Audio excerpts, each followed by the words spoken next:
da da da da da da da da da. Can we just talk? Da da.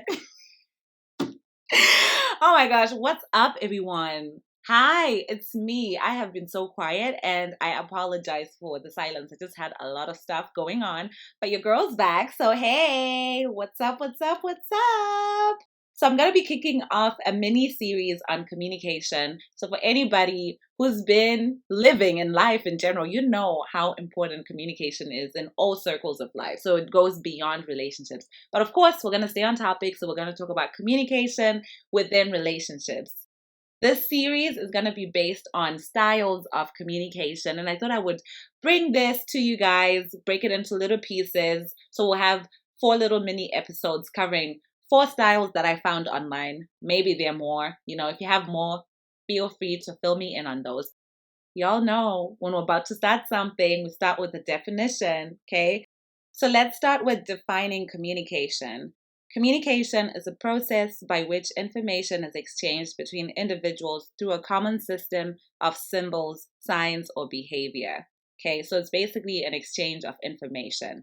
Now, there's something called effective communication, and there's something that's called ineffective communication. I'm sure that's the opposite of effective.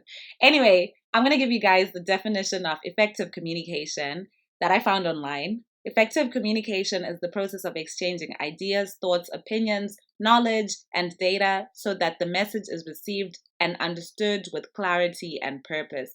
When we communicate effectively, both the sender and the receiver of information feel satisfied. And by extension, when we do not communicate effectively or when we communicate ineffectively, one or both parties are not going to be satisfied. And we can think about a situation where, for example, I'm in a relationship and I'm trying to express to my partner what my needs and my wants are. If I am not very clear and I'm not very direct with him in terms of what I'm asking for, he's not going to deliver on what I want. And essentially, that's going to frustrate me because I'm going to be like, I told you what I wanted. But it's going to frustrate him as well because he's going to be like, based on what you said, this is what I thought you meant, right? And in this case, we can see that it's my fault because I didn't clearly say to him what I needed. I didn't directly say to him what I needed. Now, let's say there's a situation where I was very clear and everyone can objectively say that, hey, Michelle was very clear about what she was asking for. But let's say while I was trying to communicate to my partner what my needs and my wants are, he was busy on his phone or he was sitting there pretending to be listening when he wasn't thinking about that. Maybe he was thinking about work. Maybe he was thinking about what he's going to do with his boys after work. So I was clear about what I wanted, but he was just zoned out. That again is an ineffective communication kind of situation because the message that was supposed to go across was actually not received by the person who was supposed to receive it. So communication has to do with talking, yes, but it also has to do with listening. Listening also plays into being a good communicator, right? Because that way information is transferred and messages are received the way that they need to be received. All right, let's get into our first style of communication. First style of communication that I want to talk about is the passive communication style. And this style is more submissive or people pleasing. So what it is the person tends to avoid expressing their true feelings or expressing what their thoughts are or expressing their needs or expressing their wants to their partner. So it's a situation where whatever they think is just contained inside, essentially. And the reason why some people do this is because they want to avoid having conflicts with people because they're afraid that if they actually say what's on their mind or what's on their heart about something, it's going to lead to conflict or it's going to lead to confrontation. And they want to avoid situations like those. I think sometimes too, they are go with the flow type of people. And that makes sense, right? Because if you don't want to say your thoughts because you're afraid of what other people would think, what might happen is the partner who they're in a relationship with, if the person is like, oh, let's go eat Italian today, the go with the flow partner or the passive communicator partner will be like, sure, let's do that. Or if the partner comes and, he or she is unhappy about something that's going on in the relationship, the passive communicator might just be like, oh, to avoid like a fight or to avoid confrontation, I'm just going to own up, not even own up to it, but I'm going to say whatever my partner is saying is okay, just so that we don't have a sticky situation. So in a case where this person genuinely feels like they were in the right, but their partner is accusing them, they would still be passive about it and they would still just take up blame so that they can avoid confrontation with their partner. Something else is it can be really hard for them to say no. And the reason why it would be hard for them to say no again is, what if they say no and the other person doesn't receive it well, right? So then they just might say yes to a whole lot of things. And I think it also leads sometimes to their boundaries just being crossed.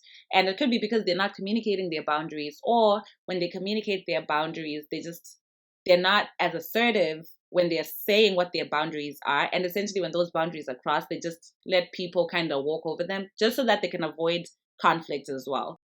Because they're keeping so much in, whether it's feelings or thoughts, what happens is it ends up building frustration sometimes, and it builds resentment towards their partner because they feel like they're in a relationship where their voice is not being heard, and literally everything that goes on in the relationship revolves around their partner. So because of that, I can see a situation where someone would be resentful towards their partner, or they would be frustrated because it would be like, wow, this person literally thinks that their world revolves around them. But a passive communicator would never say that to the person, right? So they would still just keep it in.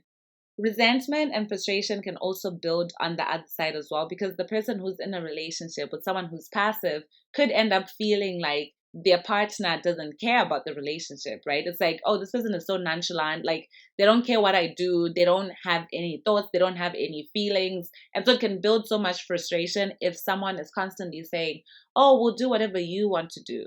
Or if, an argument comes up, the person just, shuts down and they just accept right away, even though you as the partner might be like, I don't really think that this person is genuine about their sorry that they're saying, or they genuinely feel like they're in the wrong. So it could also build resentment and frustration on the other side of it as well.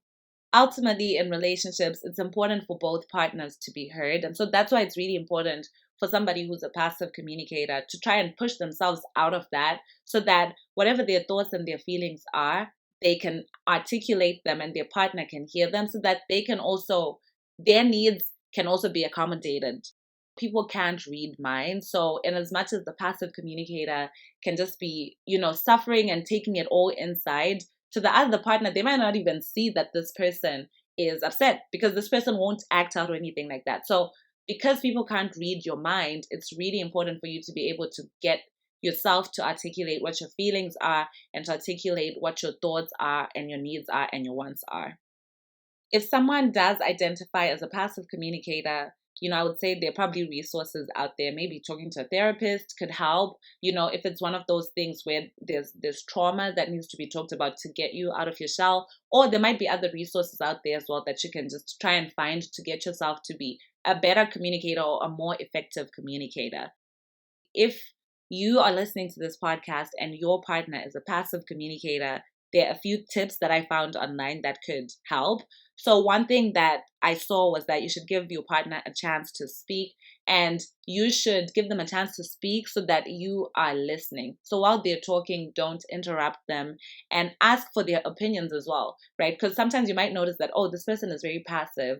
And so you need to then take that step to kind of like probe them and like ask them for their opinions, like ask them about their feelings, ask them about their needs, just so that they can also feel comfortable saying it. And hopefully over time, if the person also puts in the work, they'll get to a point where they will be able to share what their feelings are, what their thoughts are, without you having to probe as much.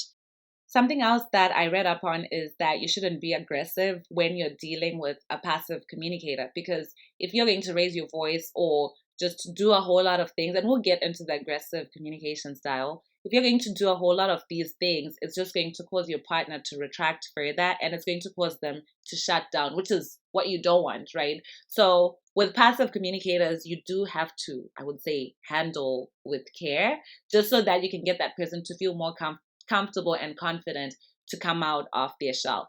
But I think that, yes, you can try and help a passive communicator while you're in a relationship, but it also has to be on them to recognize that they're a passive communicator and that they want to change, right? Because you as a partner, you can't change someone completely. So for anyone who's also listening, who's like, oh, actually, I am a passive communicator, something I would encourage you to do is to just try and find those resources, try and work on yourself to get yourself out of that shell. Because, hey, with relationships, you also don't want a situation where someone has to constantly ask you like what your thoughts are or your needs are. You want to be at a point where you can articulate it yourself without you being asked. Because if this person, this partner you're in a relationship with, thinks everything is going well, and you inside you're dying, you're suffering, and you haven't told your partner, then it's just not going to work out.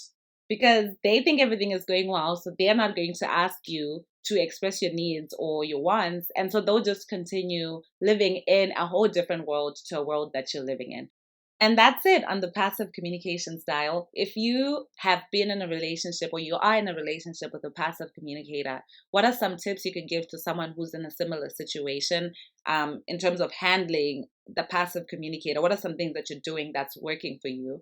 And also, if you're a passive communicator in a relationship, or if you've been in a relationship, what are certain things that you've done on yourself or work that you've done on your end to get yourself out of your shell? Because I'm sure a lot of people could benefit from hearing from others what's being done out there.